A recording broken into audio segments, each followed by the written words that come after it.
Hey calves, long time no speak. This is Richland Gunter and I'm going to show you how to make your very own face mask at home. You will need a sewing machine. If you don't have one, it's perfectly okay, just the process will take longer. A ruler, some scissors, a lighter, and be careful with it, a marking tool, a seam ripper just in case you make a mistake stitching, some thread that matches your fabric, some sort of elastic, it doesn't matter the thickness, as well as your fabric. And this is optional, but you can also use an iron. To start the process, fold your fabric in half. That way it's double of what you need. Take out your ruler and measure 6 inches by 9 inches. 9 inches will be your longer side. Take your marking tool and mark off 6 by 9.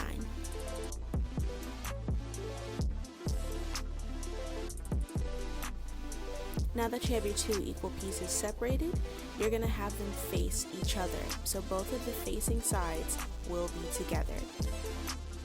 Now take your elastic, no matter what kind of thickness, and measure out an estimate of 16 centimeters. Because my band was really thick, I went ahead and cut it in half twice, so that left me with 2 semi-equal pieces of elastic. Once you have your elastics cut out, you're going to go ahead and safety pin your 2 pieces of fabric together. Now that the 2 pieces of fabric are pinned together, you are now going to start threading your sewing machine.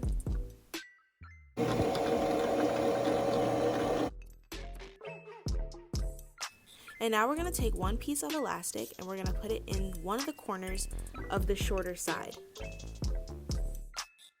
Make sure the elastic is on the inside of the 2 pieces of fabric, and you're going to go ahead and sew along the short side of your 2 pieces with the elastic on the inside.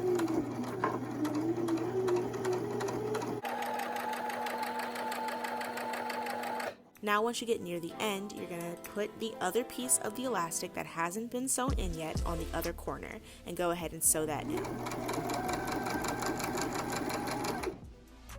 Now that one side is already sewn on, we're going to go ahead and sew in the side that we pinned. Before you finish off that long side, take your other piece of elastic and put it in the corner of the short side. Now just repeat the process.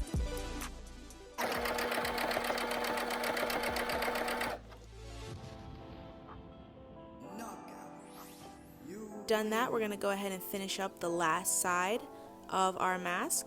Now make sure you leave a little bit of room for you to turn the mask inside out. Go ahead and cut off your excess strings, and this is where you need your lighter. Take the lighter and gently burn the ends of the thread just to make sure that they are secure and will not come apart. Now that you've burned off the ends, flip your mask inside out using that little hole that we had.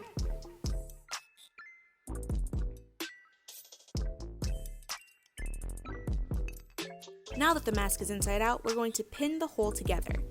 Gently fold in the edges of the mask where the hole is, and then pin them together.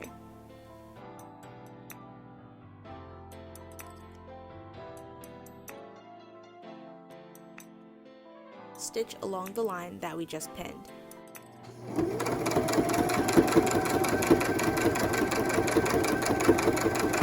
This is what the mask should look like now. And now we're going to pleat it. So take your iron, turn it on, and while that heats up, we're going to start pinning in our pleats. Once you have your 2 pleats secure, take your iron and go ahead and press those pleats down.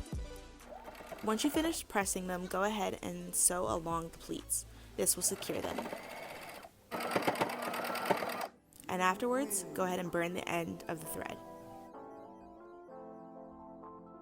Now this makes going out to get your essential items easier. Reporting for RNE-TV, I'm Richland Gunter.